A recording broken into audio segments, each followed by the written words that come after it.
Oggi parliamo del componente più significativo di un impianto fotovoltaico, e cioè l'inverter.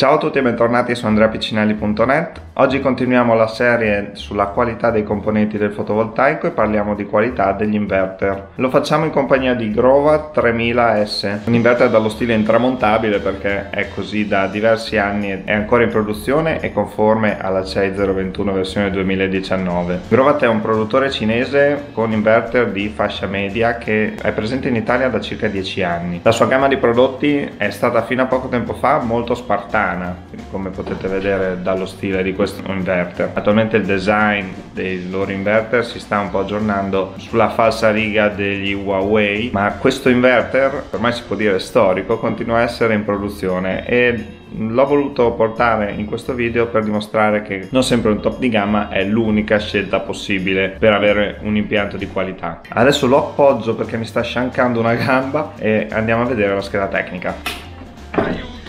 Allora, come vi dicevo, il 3000S è un modello storico. Io ne ho visti montati molti e devo dire che, pur essendo un inverter di fascia media con un prezzo più competitivo, per dire di un Fronius o di un SolarEdge, comunque negli anni ho visto che ci sono stati veramente pochi problemi. È un inverter senza fronzoli, lo definirei spartano. Comunque in Grovat hanno posto tutta l'attenzione espressamente sulla parte ingegneristica, mantenendo comunque un design più classico, più simile a quelli dei vecchi inverter, ma negli anni gli aggiornamenti l'hanno portato ad essere conforme a tutte le normative fino alla CEI 021 2019. Quindi anche ad oggi è possibile acquistare un Grovat 3000S e collegarlo perché è ancora conforme alla CEI 021 2019. Andiamo quindi a vedere la scheda tecnica per capire che cosa guardare per valutare la qualità di un inverter e partiamo dalla garanzia. Come per i moduli fotovoltaici, anche gli inverter sono dei componenti che devono durare nel tempo, visto che comunque la vita media di un impianto fotovoltaico è considerata intorno ai 25-30 anni. A differenza dei pannelli, però, gli inverter, essendo dei macchinari, avendo comunque delle parti, anche se in piccolo movimento, comunque in movimento, e un'elettronica più elaborata, hanno una vita media più bassa. Solitamente la vita media dell'inverter viene considerata attorno ai 10 anni. Quindi, parlando di garanzia, ci sono modelli più economici che hanno fino a 5 anni di garanzia, come nel caso del Grovat 3000S,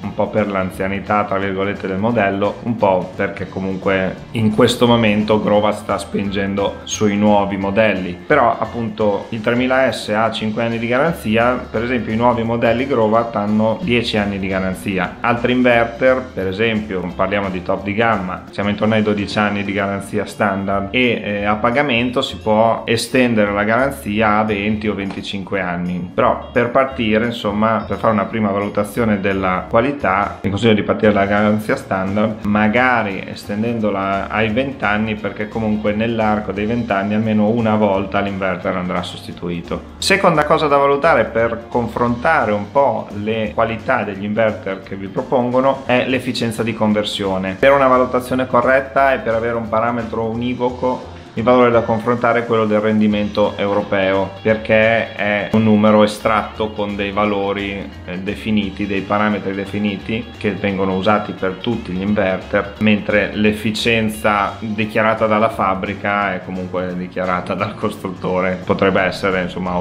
ottimizzata un po' troppo. Quindi confrontate il rendimento europeo dei vari inverter. Perché? Perché da quello dipende quanta energia immetterete in rete. A differenza dei pannelli, in cui l'efficienza definisce lo spazio di cui avete bisogno per arrivare a tot potenza, l'efficienza dell'inverter è molto importante per quanto riguarda il rientro economico. Infatti un inverter che ha un rendimento del 95% vuol dire che il 5% dell'energia che voi producete viene persa per dissipazione o comunque per le perdite interne dell'inverter. Nel caso del Growatt la percentuale di efficienza è di 97,3%, inverter top di gamma arrivano 2 punti percentuali più su, quindi intorno ai 98,8-99%. Questo anche in casi come SolarEdge grazie agli ottimizzatori. Punto numero 3, che è la valutazione, sono i parametri di funzionamento, partendo dalla tensione di attivazione e dal range di tensione di funzionamento. Che cosa sono questi due parametri? Uno è la tensione a cui l'inverter si attiva, l'altro è l'intervallo di tensione all'interno del quale l'inverter funziona, e quindi questi parametri servono per decidere la configurazione inverter pannello e anche per capire se all'aumentare o calare della tensione l'inverter riesce a rimanere attivo, quindi riesce a continuare a produrre o meno. Infatti un range di tensione di funzionamento più stretto significa che l'inverter rischia di spegnersi in più casi al calo dell'irraggiamento eccetera, mentre appunto un range di tensione più ampio corrisponde a una capacità dell'inverter di continuare a produrre, continuare a mettere energia anche in condizioni più difficili. Un'altra cosa che possiamo considerare nella qualità dell'inverter è il consumo in standby. Una volta questo parametro era più importante, nel senso che l'ottimizzazione dello standby dell'inverter era ancora agli inizi e quindi c'erano dei consumi anche di 10 watt all'ora per lo standby. Oggi siamo intorno ai 2,5 per quegli inverter che hanno più elettronica, più controlli, più monitoraggi attivi eccetera. Il Growatt 3000S addirittura ha un consumo in standby di 0,5 watt, quindi considerate anche questo valore tra le valutazioni, però finché parliamo di pochi watt, cioè di 4-5 watt, l'incidenza è di circa 2-3 euro all'anno, quindi si può stare tranquilli. Punto numero 5, il grado di resistenza IP. Che cos'è il grado di resistenza IP? È il grado di resistenza alla penetrazione di particelle solide e liquide. Se volete mettere l'inverter in esterno ovviamente dovete prenderne uno resistente alle intemperie, resistente all'acqua eccetera, quindi sceglietelo, controllate che l'inverter sia da esterno e sia almeno IP65, possibilmente anche testato su varie intemperie eccetera.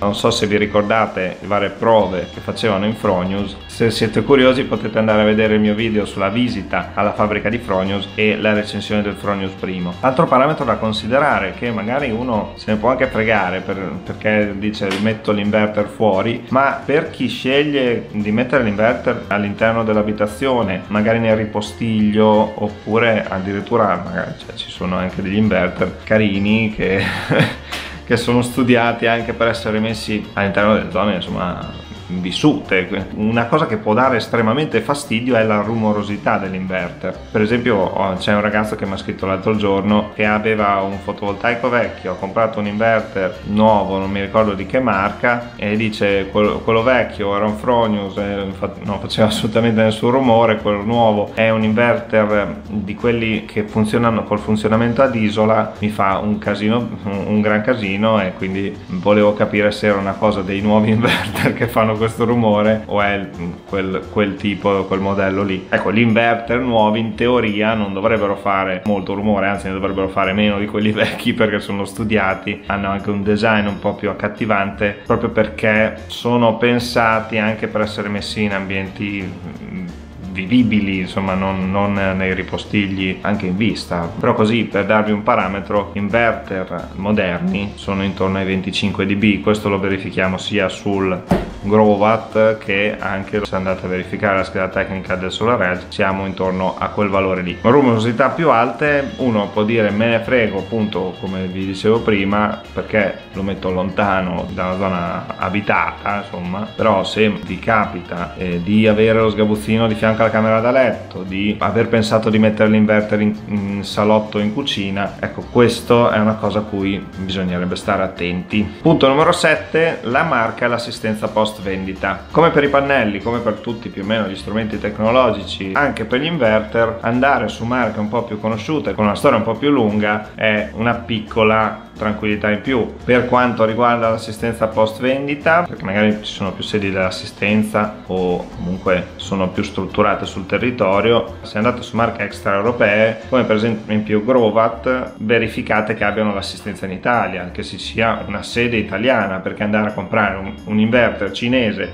che se si rompe deve essere mandato in Cina, essere riparato, non mi sembra la cosa più veloce da fare. Ecco, magari guardate anche un po' su internet delle statistiche sull'affidabilità degli inverter, perché ok, magari uno ha un servizio di assistenza post vendita un po' più lento, però magari è giustificato dal fatto che ha una percentuale di guasti più bassa. Ecco, se poi ha tutte e due una percentuale bassa e la velocità del servizio post vendita, siete a cavallo. Quindi anche per gli inverter come per i pannelli il suggerimento è di scegliere marche comunque conosciute, cioè che se lo cercate su internet trovate più di un risultato della ricerca e che abbiano almeno una sede in Italia. Altro punto interessante è il sistema di monitoraggio. Per esempio quello di Growatt è questo.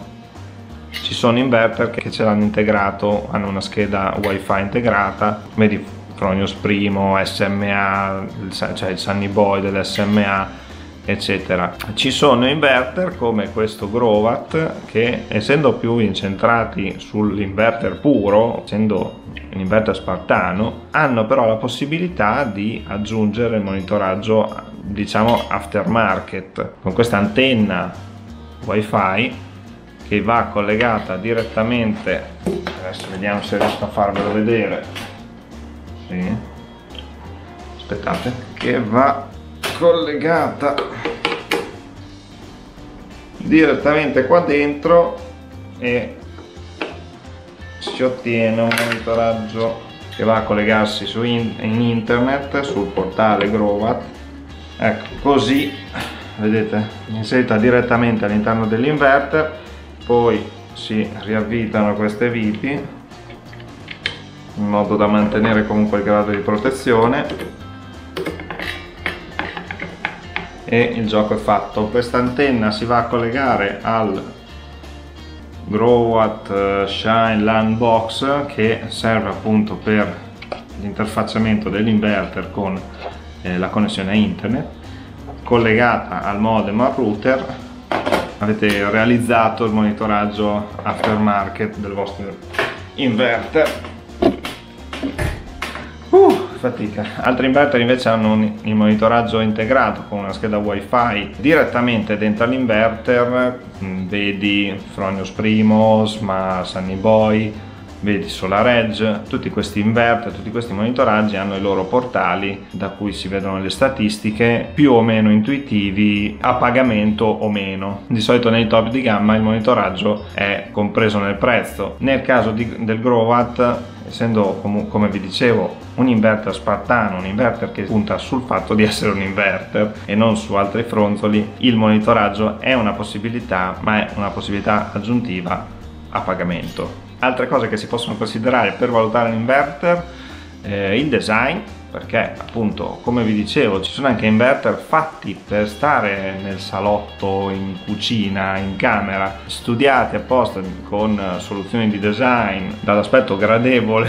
Se ne volete un esempio potete andare a vedere un vecchio video su Ampere, un inverter che ho visto in fiera, K-Energy, è un inverter tondo, sferico, fatto apposta come elemento di arredo. Altra cosa che si può considerare è la compatibilità con gli ottimizzatori, che ho tenuto per ultima, perché comunque gli ottimizzatori sono un surplus, sono qualcosa in più che va un po' oltre l'inverter, perché molti sono compatibili con diversi inverter, cioè sono aftermarket. Cos'è l'ottimizzatore? Detta molto breve, poi nel prossimo video farò un discorso un po' più accurato. L'ottimizzatore è un piccolo inseguitore di rendimento collegato al singolo modulo in modo che vada ad ottimizzare ogni singolo modulo, anziché avere un solo inseguitore per una stringa di moduli, per una serie di moduli, se ne ha uno per ognuno, in modo che i rendimenti dei singoli moduli siano ottimizzati. Vi do appuntamento al prossimo video per parlarne meglio, perché comunque è una discriminante abbastanza importante, ma che va considerata per il singolo caso, perché in un tetto esposto in modo corretto, senza grossi problemi di irraggiamento, la differenza di rendimento tra un inverter di stringa, quindi un inverter classico, e un inverter con gli ottimizzatori si riduce di molto, e quindi anche quella soluzione lì, un po' come vi dicevo per i SunPower, sono soluzioni che io personalmente ritengo vadano applicate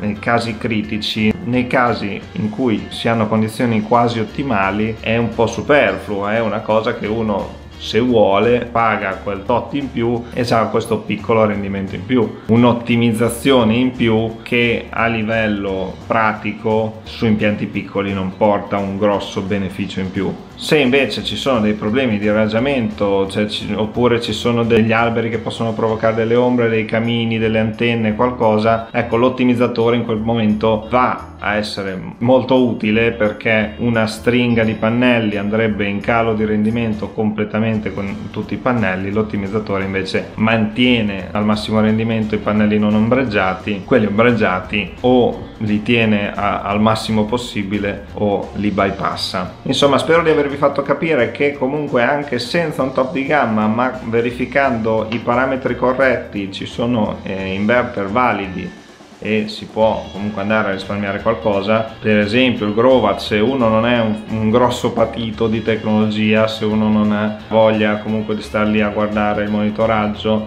non si sente questo desiderio di guardarsi le curve di produzione tutti i giorni, vuole solo controllare che l'impianto funzioni guardando la spia dello stato, cioè verde, giallo o rossa, a seconda che sia tutto ok, ci sia qualche problema o ci sia un errore grave. Ecco, questo inverter è quello che potrebbe fare per voi. Un inverter semplice che fa l'inverter e basta, fa quello che deve fare e lo fa senza grossi problemi. Se poi un giorno decidete di aggiungerci un monitoraggio, c'è la possibilità, quindi anche questo vi lascia aperte delle porte. Se invece volete puntare ai top di gamma, le soluzioni sono SolarEdge, Fronius, SMA, ABB e ultimamente anche Huawei, che si è buttata in questo mondo degli inverter fotovoltaici realizzando degli inverter molto particolari e dalla qualità abbastanza alta. Li tengo ancora un attimo sotto osservazione, perché comunque sono relativamente giovani in questo mercato, però per il momento mi stanno convincendo anche loro. Quindi anche questo video sulla qualità degli inverter giunge al termine. Fatemi sapere nei commenti cosa ne pensate, quale inverter avete in mente di scegliere, quali vi hanno proposto, se avete avuto dei problemi con Growatt, con SolarEdge, con Fronius, con SMA,